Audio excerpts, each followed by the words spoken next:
अस्सलाम वालेकुम स्टूडेंट्स, कैसे हैं आप सब? ठीक हैं, खैरियत से हैं। आज हम लेक्चर 3 में एक्सरसाइज 4.3 डिस्कस करते हैं। जो हमने चैप्टर स्टार्ट किया हुआ था चैप्टर नंबर 4 की एक्सरसाइज 4.3 हम लोग स्टार्ट करने लगे। अच्छा, इसमें क्या है? इसमें हम लोगों ने फाइंड करनी है परसेंटेज कि परसेंटेज कोई भी चीज है आप लोगों के पास, या कोई जैसे आपके क्लास में आपके मार्क्स आए हैं 250 में से 125, तो उसकी परसेंटेज क्या होगी, तो परसेंटेज निकालने का तरीका क्या होता है, ये आज के लेक्चर में हम सीखेंगे। आइए क्वेश्चन नंबर 1 की तरफ आते हैं। क्वेश्चन नंबर 1 में क्या है हमारे पास, देखिए क्वेश्चन नंबर 1 आप लोगों की बुक पर सॉल्व है, ठीक है। मतलब आप बुक ओपन करेंगे तो बुक के क्वेश्चन नंबर जो 1 लिखा हुआ है उसके ऊपर आप लोगों के पास डायग्राम बनी हुई है, वहां से आप लोगों ने सॉल्व कर लेना है, बहुत ही आसान है। क्वेश्चन नंबर 2 हमारे पास है, right the following into simplified form of fraction. अब हमने क्या करना है, जो हमें क्वेश्चन दिया गया है उसको एक तो फ्रैक्शन की फॉर्म में लिखना है, और दूसरा हमने क्या करना है, उसको सिंप्लीफाई करना है, यानी कि कम से कम वैल्यू तक जो मजीद उससे मजीद सिंप्लीफाई ना हो सके। आइए देखते हैं कैसे करते हैं। सबसे पहला है पार्ट 1 हमारे पास 25%। अब उसने हमें परसेंटेज में एक वैल्यू दे दी है। अब इस वैल्यू को हमने क्या करना है, फ्रैक्शन में चेंज करना है, कन्वर्ट करना है, और साथ में इसको सिंप्लीफाई भी करना है। सबसे पहले सबसे आसान तरीका, बहुत आसान तरीका, देखिए 25% है ना, इस परसेंटेज को हटाकर हमने डिवाइड में 100 लगा देना है, ठीक है। जब भी हम किसी ऑब्जेक्ट की परसेंटेज फाइंड करते हैं तो ऑलमोस्ट आउट ऑफ 100 में से ही करते हैं। अच्छा, अब आपने सिंपल क्या करना है, 25% को जब आपने फ्रैक्शन में लिखना है तो 25 के नीचे आप 100 लिख देंगे तो परसेंटेज खत्म हो जाएगी, कन्वर्ट हो गया फ्रैक्शन में। अब इसको करना है सिंप्लीफाई। सिंप्लीफाई के लिए मैंने आप लोगों से कहा था कि आप लोगों को टेबल आने चाहिए। टेबल नहीं भी आते तो कोई मसला नहीं। देखिए यहाँ पे आप लोगों के पास 25 है, यहाँ पे आप लोगों के पास 100 है। अगर तो वैल्यू के एंड पे 5 हो और नीचे वाली वैल्यू के एंड पे 0 हो तो आप उसे 5 से, दोनों को 5 के टेबल से डिवाइड कर सकते हैं। तो इस तरह से 5 की टेबल से डिवाइड करते हैं, आप लोगों के पास आंसर आ जाएगा। अगर आपको पता है कि 25 4 100 होता है, ठीक है, तो आप सिंपल कर सकते हैं 25 1 25 25 4 100, तो ये 1/4, ये इसकी सिंपलेस्ट फॉर्म है, ठीक हो गया। इसी तरह पार्ट नंबर 2 की तरफ आते हैं। 20% परसेंटेज को हटा के हमने डिवाइड में 100 लगा दिया, यहां तक आ गई, ये फ्रैक्शन में कन्वर्ट हो गया। अब हमने इसको सिंप्लीफाई किया। सिंप्लीफाई के लिए 20 का टेबल आपको वैसे आता है, 20 का टेबल ऑलमोस्ट सबको आता है। 21 20 25 100, तो 1/5 आप लोगों के पास आंसर आ गया। थर्ड पार्ट क्या है, 84%। 84% परसेंटेज को हटा के हमने डिवाइड में 100 लगा दिया। उसके बाद हमने क्या किया, सिंप्लीफाई करने के लिए मैंने इसको, अब क्योंकि ये डायरेक्ट नहीं जाता तो मैंने 2 का टेबल यूज किया। क्यों? क्योंकि देखें इस 84 के एंड पे क्या है, 4 क्या है, हमारे पास इवन नंबर है। जब आप वैल्यू के एंड पे कोई इवन नंबर हो तो आप उसे 2 से डिवाइड कर सकते हैं, ठीक हो गया। तो नीचे भी और ऊपर भी मैंने 2 से डिवाइड कर दिया, तो मेरे पास 41/50 आंसर आ गया, ठीक हो गया। नेक्स्ट क्वेश्चन नंबर 3 देखते हैं। क्वेश्चन नंबर 3 में हमारे पास क्या है, वो कहते हैं कि सॉल्व द फॉलोइंग। अब उसने हमें कुछ भी नहीं कहा, उसने कहा ये क्वेश्चन है, इसको सॉल्व करें। हमने खुद से देखना है कि इसको किस तरह से सॉल्व कर सकते हैं। देखिए ये हमारे पास है 8% ऑफ 100 का 8% क्या होता है। आपको पूछ लेते हैं ना कि 50% ऑफ 100 क्या होगा। ये वो वाले कॉमन क्वेश्चंस हैं, अगर आप किसी स्कूल में जाते हैं या आप कहीं पे एग्जाम देने जाते हैं या आप लोगों का नॉलेज चेक किया जाता है तो ये छोटे छोटे क्वेश्चन आपसे पूछते हैं, ठीक है। अब परसेंटेज की तरह पीछे मैंने आप लोगों को बताया, परसेंटेज को हटा के हम क्या लगाएंगे, नीचे 100 लगा देंगे, परसेंटेज तो हो गई खत्म। साथ में हमारे पास किस, जो हमें कंप्लीट वैल्यू दी गई है, किस में से हमने परसेंटेज फाइंड करनी है, 100 में से करनी है। अगर यहाँ पे 1000 होता तो मैं 1000 ले लेता, अगर वो मुझे कहते हैं कि 200 में से फाइंड करें तो मैं 200 लिख देता। तो ऑफ का मतलब है मल्टीप्लाई, जिसमें से हमने फाइंड करनी है, ओके। अब देखें ये तो बहुत ही आसान सा क्वेश्चन है, 100 से क्या हुआ, कट गया, ठीक हो गया। 100 से कट गया तो 8 आप लोगों के पास आंसर आ गया। तो इसका मतलब 8% ऑफ 100 क्या होता है, 8 ही होता है। 50% ऑफ 100 क्या होगा, 50 होगा। 2% ऑफ 100 क्या होगा, 2 ही होगा, ठीक है। अब इस तरह की क्वेश्चन, ये तो सिंपल है, हमें आ गए, ठीक है। पार्ट 2 देखते हैं। पार्ट 2 हमारे पास क्या है, वो कहता है कि 15% ऑफ 60 लीटर्स। अब देखिए इसमें से हमने 100 में से फाइंड नहीं करना, हमने 60 में से 15% निकालना है। इसमें से 60 में से हमने क्या करना है, 15% निकालना है। ओके, सिंपल परसेंटेज को खत्म करके हमने 100 लगा दिया, मल्टीप्लाई कर दिया 60 से, क्योंकि हमने 60 से ही निकालना था। ओके, अब मैं इसको सिंप्लीफाई करता हूं। सबसे पहले आपने क्या करना है, देखिए यहां भी 0 है, यहां पे भी 0 है, 0 0 से क्या हो जाएगी, कट हो जाएगी। ये मैंने आप लोगों को पहले सिखाया हुआ है। अच्छा, उसके बाद क्या होगा, अब 0 0 से कट गई तो आपके पास क्या बचा, मैं यहाँ पे इसको रेस कर देता हूँ थोड़ी देर के लिए, ठीक है। 6 बचा और 10 बचा, तो 6 और 10 2 की टेबल से डिवाइड हो सकते हैं, बिल्कुल हो सकते हैं।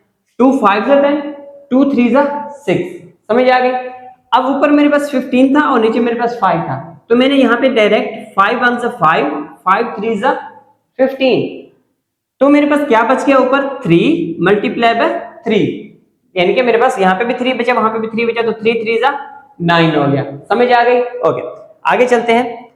यहाँ पे अब हमारे पास ये तो सिंपल वैल्यू थी, ये भी सिंपल वैल्यू थी। अब है हमारे पास मिक्स्ड फ्रैक्शन। मिक्स्ड फ्रैक्शन को सबसे पहले हम इम्प्रॉपर फ्रैक्शन में कन्वर्ट करेंगे, उसके बाद हम इसको सॉल्व करेंगे। ओके, देखें इसको सॉल्व करने का मेथड क्या है कि आपने 4 को 9 से क्या करना है, मल्टीप्लाई, 9 4 जा 36, और जो ऊपर है डिनोमिनेटर में आपने उसको आंसर के साथ ऐड कर देना है। 36 प्लस 1 37, नीचे जो है आपके पास डिनोमिनेटर वो वैसे ही रहता है, ठीक हो गया। साथ में परसेंटेज मल्टीप्लाई बाय 1000, अब हमने ये वाली परसेंटेज 1000 से कैलकुलेट करनी है, ठीक है। अब देखें, अब इस परसेंटेज को खत्म करते हैं। परसेंटेज को खत्म किया तो मैंने आपको बताया कि नीचे क्या लगाना है, 100 लगाना है, तो सिंपल मैंने वही काम किया, 4 मल्टीप्लाई बाय 100 कर दिया, ठीक हो गया। अब देखिए यहाँ पे मेरे पास 3 zeros थी, यहाँ पे मेरे पास 2 zeros थी, तो इसका मतलब मैंने 2 zeros कट कर दिया। यहाँ पे क्या बचा, मेरे पास 10 बचा, यहाँ पे क्या बचा 37 और 4, मैंने 37 और 10 को आपस में कर दिया मल्टीप्लाई, ये आ गया मेरे पास 370 और 4 से कर दिया डिवाइड। अब यहाँ पे आप लोग कंफ्यूज हो जाते हैं कि कौन सा टेबल जाएगा, इतनी लंबा क्वेश्चन है, कोई बात नहीं, आप इसकी बजाय आप यहां से कर ले। अब आप देखिए क्वेश्चन आपके पास मिक्स फ्रैक्शन में था, तो आप लोग आंसर भी मिक्स फ्रैक्शन में निकालेंगे। तो इसमें आपने क्या किया, 370 को अंदर रखा और 4 से डिवाइड कर दिया, 4 9 जा 36, 1 बचा आपके पास, आपने 10 को 0 को नीचे उतारा, 0 को नीचे उतारा तो 10 हो गया, 4 2 जा 10, और सॉरी 4 2 जा 8, ठीक है, 8 हो गया। 8 में से 10 में से 8 माइनस करें तो आपके पास क्या बचेगा, 2 बचेगा। अब आपने इसको मिक्स्ड फ्रैक्शन में ही लिखना है। देखिए जो आपके पास डिवाइडर होता है उसको आप नीचे लिखते हैं डिनोमिनेटर में, जो आपके पास रिमाइंडर होता है आप उसको नोमिनेटर में लिखते हैं, और जो आप लोगों के पास क्वेश्चन यहाँ पे बचता है इसको आप मिक्स्ड फ्रैक्शन वाली जगह पे लिखते हैं। समझ आ गए, यानी कि ऊपर वाला जो होता है उसको साइड पे लिखेंगे, जो आपके पास रिमाइंडर बचेगा उसको ऊपर और डिवाइडर को नीचे। इस तरह से आप इसको क्वेश्चन को सॉल्व कर सकते हैं। अब यहाँ पे देखिए, यहाँ पे हमारे पास डेसिमल पॉइंट में इसका एक एक और पार्ट है जो आप लोग खुद प्रैक्टिस करेंगे। आप लोग खुद, अगर आप लोगों को सॉल्व नहीं हो रहा है तो आप मुझे कमेंट सेक्शन में बताएंगे, मैं आपको सॉल्व कर दूंगा, ठीक है। 9.8% ऑफ 80, ठीक है, 80 में से हमने 9.8% फाइंड करना है। तो सबसे पहले हम ये जो डेसिमल पॉइंट है इसको खत्म करेंगे। इसको खत्म करने का तरीका क्या होता है, स्टूडेंट कंफ्यूज हो जाते हैं, देखें बहुत ही आसान सा तरीका। कैसे कि डेसिमल पॉइंट के नीचे आपने 1 लगा देना है, ठीक है, और उसके बाद देखना है, उसके बाद राइट साइड पे, ठीक है, कितने नंबर्स हैं। हमारे पास यहाँ पे 1 नंबर है तो आपने 1 0 लगा देनी है, ठीक है। अगर आपके पास 2 नंबर होते तो आप 2 0 लगा देते, ठीक है। अब आपने क्या करना है, मल्टीप्लाई बाय 80, क्योंकि हमने 80 में से निकालने थे। अब यहाँ पे देखिए 1 0 है, यहाँ पे भी 1 0 है, तो सबसे आसान फॉर्मूला मैंने आपको क्या बताया था, सबसे पहले आपने 0 और 0 को कट कर देना है। यहाँ पे 0 को कट कर दिया, यहाँ पे भी 0 को कट कर दिया। अब मेरे पास यहाँ पे 98% बचा और यहाँ से 8 बचा। अब मैंने इस परसेंटेज को खत्म कर दिया, ठीक है, परसेंटेज को खत्म किया तो मैंने नीचे 100 लगा दिया, तो मेरे पास आ गया 98 ओवर 100 मल्टीप्लाई बाय 8, ठीक हो गया। अब आप सिंपल क्या करें, कंफ्यूज नहीं होना, टेबल नहीं आते, ठीक है, कटिंग बड़ी हो जाती है, कोई मसला नहीं। देखिए ऊपर वालों को आपस में मल्टीप्लाई कर दें, 98 को 8 से मल्टीप्लाई कर दें, आपके पास आंसर आ गया 784। नीचे क्या है आपके पास 100। एक बात याद रखनी, अगर आपके पास नीचे 10 हो, 100 हो, 1000 हो, यानी कि 1 के साथ 0 वाली कोई भी वैल्यू हो, आपने क्या करना है, बाकी सबको मल्टीप्लाई कर देना है, उसको वैसे रहने देना है। डिवाइड करने की भी जरूरत नहीं है, कटिंग करने की भी जरूरत नहीं है, वो सीधा सीधा आपके पास आंसर होता है। कैसे देखें, जैसे मैंने यहाँ पे बताया कि जब आप डेसिमल पॉइंट को खत्म करेंगे तो उसके नीचे 1 लगाएंगे और उसके बाद जितने नंबर्स होंगे उतने 0 लगा देंगे। यही काम हम इसका रिवर्स करेंगे, उलट। अब देखिए यहाँ पे हमारे पास कितने 0 है, 2 0 है, तो हम 2 नंबर छोड़ देंगे और जो 1 है 1 की जगह हम डेसिमल पॉइंट लगा देंगे। कितने 0 है, 2 0 है, तो 2 नंबर हम छोड़ देंगे। राइट साइड से हमने 2 नंबर छोड़े और डेसिमल पॉइंट लगा दिया, तो यही आपके पास आंसर आ गया। ना डिवाइड करने की जरूरत पड़ी, ना कटिंग करने की जरूरत पड़ी, डायरेक्ट आंसर आ गया। समझ आ गई?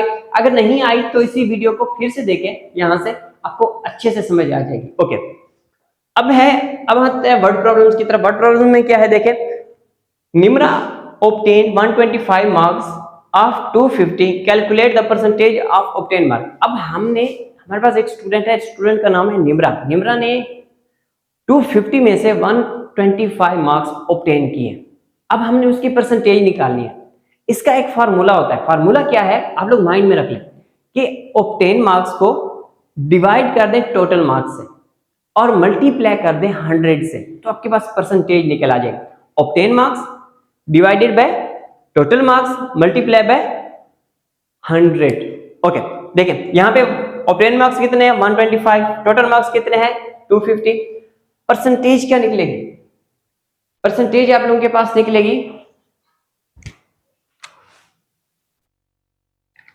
Obtain marks divided by total marks multiply by 100। जब आप ये लिख लें तो साथ आपने परसेंटेज भी लिखनी है, क्योंकि हम परसेंटेज का फार्मूला लगा रहे हैं। ठीक है, ओके। अब 125 divided by 250 multiply by 100 percentage. अब इसको आपने कट करना है। इसको कट करने की वही मेथड कि अगर नीचे भी 0 है ऊपर भी 0 है तो 0 0 से क्या हो जाएगा, कट हो जाएगा। अब यहाँ आपके पास 10 बचा और यहाँ पे 25। अब देखें 25 1 जा 25, 25 5 जा 125। ठीक है, अब ये जो 20 का टेबल और 25 का टेबल, ठीक है, ये आपको याद करने चाहिए और बहुत आसान है। ठीक है, 20 का टेबल और 25 का टेबल बहुत आसान है, ये बहुत ज्यादा इस्तेमाल होते हैं। अच्छा, 5 बचा और हमारे पास 10 बचा, इन दोनों को मल्टीप्लाई कर दिया तो हमारे पास 50% आ गए। ठीक है, 50% उसने मार्क्स ऑब्टेन किए। समझ आ गई यहाँ तक? चलें आइए आगे देखें। अच्छा स्टूडेंट्स, हम आते हैं क्वेश्चन नंबर 5 की तरफ। क्वेश्चन नंबर 5 में देखें, अगर आपने ये पढ़ना है तो आपको बुक साथ में रखनी पड़ेगी कि बुक में से आप क्वेश्चन देख सकते हैं। क्वेश्चन देखने के बाद देखें, वो कहता है कि क्वेश्चन में क्या है, आप बुक से पढ़ेंगे तो आपको समझ आ जाएगी कि हमारे पास टोटल 400 स्टूडेंट्स हैं। उनमें से लेफ्ट हैंड जो स्टूडेंट्स हैं, लेफ्ट हैंड, ठीक है, लेफ्ट हैंड स्टूडेंट्स हैं वो कितने, 30% है। ठीक है, 30% कितने में से, 400 में से 30% है। तो वो कहता है कि राइट हैंड स्टूडेंट्स कितने होंगे। ठीक है, राइट हैंडेड स्टूडेंट फाइंड करने के लिए हम सबसे पहले ये फाइंड कर लेंगे कि हमारे पास 400 में से कितने स्टूडेंट जो है वो लेफ्ट हैंड। तो हम क्या करेंगे, 30% ऑफ 400 करके परसेंटेज खत्म करेंगे, नीचे 100 लगाएंगे, तो 100 को डिवाइड कर देंगे तो हमारे पास 4 आ जाएगा यहाँ पे आंसर, और मल्टीप्लाई बाय 30। 4 को 30 से मल्टीप्लाई करेंगे तो 120 स्टूडेंट्स आ जाएंगे जो हमारे पास लेफ्ट हैंडेड है। अब हम राइट हैंडेड फाइंड कर सकते हैं कि अगर हम 120 को 400 में से माइनस कर दें तो हमारे पास राइट हैंडेड स्टूडेंट्स आ जाएंगे। समझ आ गई? तो यही सब, right handed students is equal to 400 minus 120, तो हमारे पास 280 स्टूडेंट्स जो है वो राइट हैंडेड है। अब इसी तरह करते हैं, क्वेश्चन नंबर 6 की तरफ आते हैं। क्वेश्चन नंबर 6 में वो कह रहा है कि हमारे पास सेम टू सेम इसी तरह का है, 65% जो स्टूडेंट्स हैं वो आते हैं हमारे पास मॉडल टाउन से। यानी कि हम एक एग्जामिनेशन सेंटर बनाया हुआ है जिसमें 65% स्टूडेंट मॉडल टाउन से आते हैं और बाकी जो परसेंटेज बनती है 100 में से वो अदर यानी कि एरियाज से आते हैं। अब हम फाइंड करते हैं कि अदर एरियाज से कितने स्टूडेंट्स आते हैं। देखिए टोटल स्टूडेंट्स हमारे पास कितने हैं, 1500। ठीक है, ये आपके पास बुक में गिवन है। उसके बाद मॉडल टाउन से स्टूडेंट्स कितने आते हैं, 65% ऑफ 1500, यानी कि 1500 का 65%। फाइंड कर लेते हैं 1500 का 65% कितना होता है। तो सेम टू सेम वही वाला मेथड करेंगे, 65/100 परसेंटेज को खत्म करके 100 लगा दिया, मल्टीप्लाई बाय 1500। ठीक हो गया, तो इनको आपस में आप 0 0 से कट जाएगी, तो 15 को 65 से मल्टीप्लाई करेंगे तो आप लोगों के पास आंसर आ जाएगा 975 स्टूडेंट्स। ये जो है हमारे पास मॉडल टाउन से आते हैं। अदर स्टूडेंट्स कितने हैं, 1500 में से 975 स्टूडेंट्स हमने मैनेज कर दिए, तो वो हमारे पास अदर एरिया से हमारे पास स्टूडेंट्स आते हैं। समझ आ गए? इसी तरह क्वेश्चन नंबर 7 देखें, वो कहता है कि आपके मैथ का जो लेक्चर है वो 40 मिनट्स का है। 15 मिनट्स आपको सर जो है वो आपकी कॉपी चेक करते हैं और बाकी जो मिनट बचते हैं बाकी उसने बुक में बताया हुआ नहीं है, ठीक है। बाकी मिनट्स वो कहते हैं कि मैथ की अदर एक्टिविटी करवाते हैं, ठीक है। अब 40 मिनट्स में से 15 मिनट्स तो कॉपी चेकिंग पे लगेगा, बाकी कितने बचे पीछे 25 मिनट्स। तो हम यही सबसे पहले क्लास ड्यूरेशन क्या है 40 मिनट्स, कॉपी वर्क ड्यूरेशन क्या है 15 मिनट्स और एक्टिविटी ड्यूरेशन क्या है आप लोगों के पास 25 मिनट्स। अब हमने इनकी परसेंटेज फाइंड करनी है कि कॉपी वर्क ड्यूरेशन में की कितनी परसेंटेज है और एक्टिविटी ड्यूरेशन की कितनी परसेंटेज है। परसेंटेज ऑफ कॉपी वर्क हमारे पास देखें कितने मिनट्स हैं 15, कितने में से 40 में से 15 ओवर 40 मल्टीप्लाई बाय 100 जब हमने परसेंटेज फाइंड करनी है, ठीक है। जब हम परसेंटेज खत्म करते हैं तब हम क्या करते हैं नीचे 100 लगाते हैं, जब हम परसेंटेज फाइंड करते हैं तब हम मल्टीप्लाई करते हैं। ओके, तो आपने क्या करना है 0 को 0 से कट कर देना है, ऊपर 10 है और 15 इनको आपस में मल्टीप्लाई करेंगे तो अपने पास 150 ओवर 4 आ जाएगा। तो आपने 150 को अंदर रखना है, 4 से डिवाइड करना है तो आप लोगों के पास आंसर आ जाएगा 37.5 percentage of activity duration. Activity duration का क्या है हमारे पास है देखें 25 मिनट्स है, कितने में से 40 मिनट्स में से। सेम टू सेम वही वाला मेथड करेंगे 25 ओवर 40 मल्टीप्लाई बाय 100। कैसे, जैसे आप लोगों ने पिछले अपने एग्जाम मार्क्स फाइंड किए थे ना कि आपने लिखा था obtain marks over total marks, ठीक है, मल्टीप्लाई बाय 100, ये आपकी परसेंटेज निकल आई। यहाँ पे भी यही करना है कि टोटल आपको कॉपी वर्क के लिए कितने मिनट्स है 15, टोटल कितने 40 मल्टीप्लाई बाय 100। इसी तरह आपने एक्टिविटी के लिए करना है 25 मिनट से, कितने में से 40 मिनट से मल्टीप्लाई बाय 100 से कर देना है तो आप लोगों के पास आंसर आ जाएगा, ठीक है। इसी तरह वो कहता है कि आईनी स्पेंड करती है अपना 80%, यानी कि आईनी एक जगह जॉब करती है, ठीक है। अब उस जॉब से वो कितना कमाती है ये हमने फाइंड करना है, ठीक है। अब वो कहते हैं जितना कमाती है उसका 80% गोल्फ यानी कि गोल्फ कोर्स में स्पेंड कर देती है, ठीक है। गोल्फ कोर्स वो एक ले रही है तो उसमें 80% अपना स्पेंड कर देती है। अगर वो कहता है कि 80% 35,000 बने तो उसकी टोटल अर्निंग क्या है, यानी कि वो टोटल कितना कमा रही है। तो हम टोटल अर्निंग फाइंड करेंगे। देखें आइनीज अर्निंग क्या है, हमने एक्स का दे दिया नाम, लेट कर लिया, ठीक है। हमें क्योंकि पता नहीं है ना इसलिए हमने कह दिया कि एक्स है। उसके एक्सपेंडिचर्स कितने हैं 35,000 जो गोल्फ पे वो खर्च करती है। परसेंटेज ऑफ एक्सपेंडिचर्स, परसेंटेज क्या है देखें हमें टोटल का पता ही नहीं है तो हमने टोटल फाइंड कर लिया। टोटल में से कितना एक्सपेंड करती है वो 80%, तो मैंने यहां पे इसलिए लिख दिया 80% ऑफ एक्स, एक्स का मतलब टोटल है, ठीक है। एक्स हम अभी फाइंड करेंगे इज इक्वल टू 35,000, ठीक है। 35,000 हमें गिवन है क्वेश्चन में ही, ओके। 80% परसेंटेज खत्म करेंगे तो हम 80 के नीचे 100 लगा देंगे मल्टीप्लाई बाय एक्स, ठीक है, वैसे आ जाएगा इज इक्वल टू 35,000, ओके। यहां पे हमारे पास क्या है देखें, अब 100 जो है इस साइड पे मल्टी डिवाइड हो रहा है, ठीक है। 100 जो है इस साइड पे क्या हो रहा है डिवाइड हो रहा है, उस साइड पे जाके क्या होगा मल्टीप्लाई होगा। इस तरह से समझ नहीं आ रहा तो इस तरह से देखें 100 यहां पे नीचे है और 80 ऊपर है, इस साइड पे जाके 100 ऊपर चला जाएगा और 80 नीचे आ जाएगा। 80 यहाँ पे मल्टीप्लाई हो रहा है उस साइड पे जाके डिवाइड हो जाएगा, 100 यहाँ पे डिवाइड हो रहा है उस साइड पे जाके मल्टीप्लाई हो जाएगा। इनको आपस में आपने क्या करना है कट कर देना है, 0 को 0 से कट करेंगे, बाकी आपके पास क्या बचा इनको आपने सिंपल डिवाइड कर देना है, ठीक है। मल्टीप्लाई करेंगे तो ये आज जो आंसर आएगा आप लोगों के पास वो आएगा 43,750 रुपीज वो टोटल अर्न करती है, उसमें से 35,000 वो गोल्फ कोर्स पे लगाती है। समझ आ गई यहाँ पे हमारी एक्सरसाइज अभी